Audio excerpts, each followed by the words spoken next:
pertanyaan yang selalu ada di benak saya adalah seorang atlet setelah tidak menjadi atlet ngapain?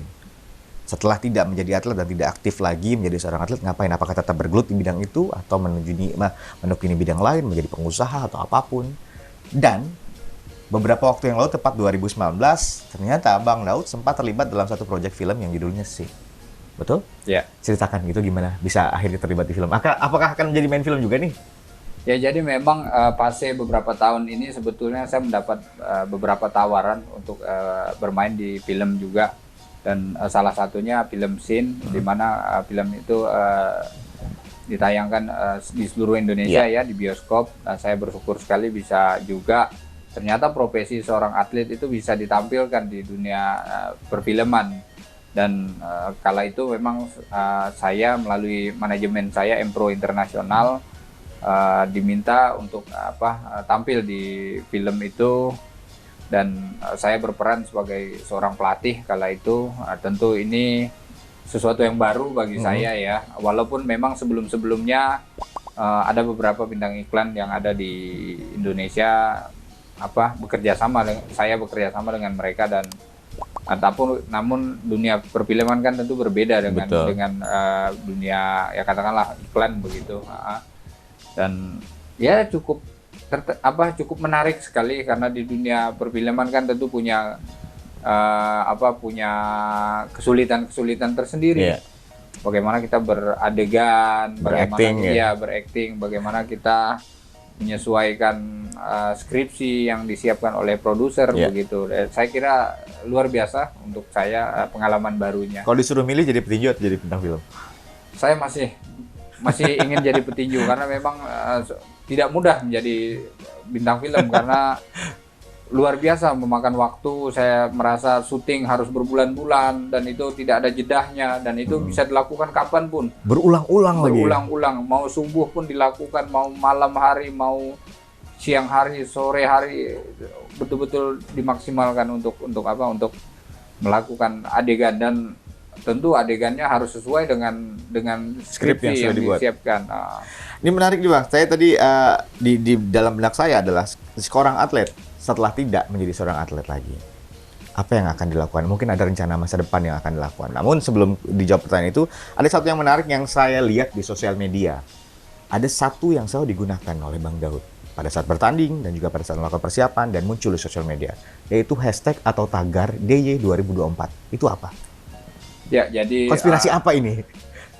Jadi bolehlah barangkali ya hari ini di era modern seperti ini, di era canggih seperti ini, bangsa ini boleh diisi oleh anak-anak muda. Sudah waktunya anak-anak muda berada mengisi peranannya masing-masing di setiap bidang. Artinya tagar 2024 itu tidak jauh dari konstelasi politik kita di mana 2024 kita akan menghadapi dinamika politik praktis, baik itu legislatif maupun eksekutif. Dan tentu tagar itu penuh arti ya buat saya sendiri karena memang saya berkeinginan terjun di dunia politik karena saya sangat mencintai dunia politik.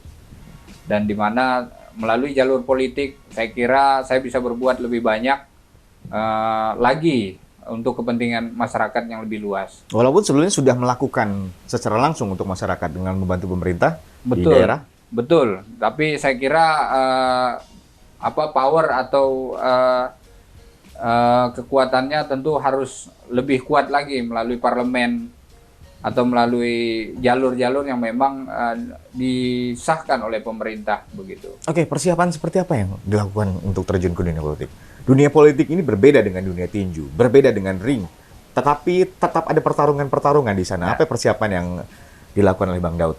Saya merasa dunia politik itu dunia yang sebetulnya asik ya, karena memang di sana kita bagaimana menyampaikan kepada halayak masyarakat bahwa kita berkeinginan seperti apa, lalu visi misi kita seperti apa, lalu kita juga mengenali diri kita serta mengenali lawan-lawan atau rival yang barangkali nanti bisa menjadi saingan kita di kompetisi politiknya. Oke, menarik, berarti ternyata strategi di tinju bisa diterapkan di politik. Betul sekali. Mempelajari lawan, mempelajari bidang, kemudian diterapkan. Betul sekali.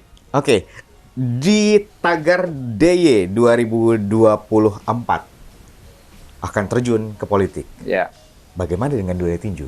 Saya akan tetap bertinju, saya tetap akan bertarung, saya tetap akan lama di olahraga ini.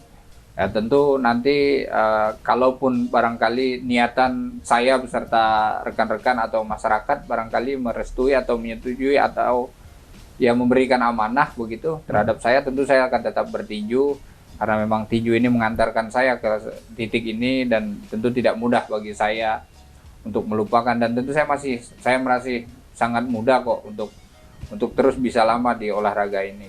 Namun saya setuju apa yang disampaikan oleh Bang Daud bahwa ternyata iklim politik sekarang butuh anak-anak muda, butuh pembaharuan, butuh hal-hal baru seperti Bang Daud agar bisa memberikan warna yang baru dan juga pemikiran yang baru tentunya di sana.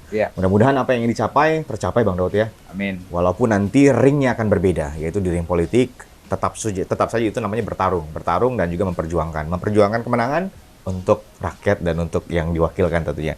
Pemirsa, banyak hal yang kita bisa pelajari dan bisa kita ambil dari sosok seorang Daud Chino Yordan. Seorang anak muda yang berasal dari tanah Kayong, dari Ketapang, yang hari ini membuktikan bahwa bisa. Tidak ada yang tidak mungkin, prestasi bisa diraih, bahkan bisa ke Amerika Serikat, bahkan bisa kemanapun. Dengan apa? Dengan kemauan, dengan tekad, dengan hal yang luar biasa, dengan hasil yang sudah dibuktikan. Dan cerita sedikit sebelum kita tutup untuk yang segmen 4, ini. Yang membuat saya berkeringat tadi itu ini sebenarnya.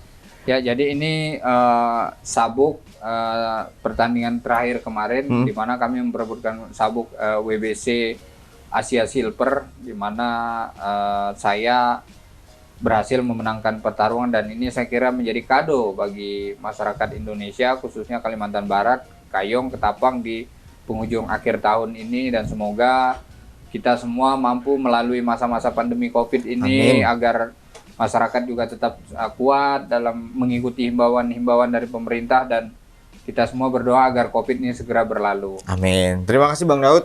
Nanti kan kita balik lagi untuk membahas beberapa informasi dan beberapa pesan-pesan yang ingin disampaikan untuk anak muda, untuk generasi sekarang, dan apa yang kira-kira ingin disampaikan secara pemikiran oleh Bang Daud Yordan. Jangan kemana-mana, tetap di Galih Talk Show.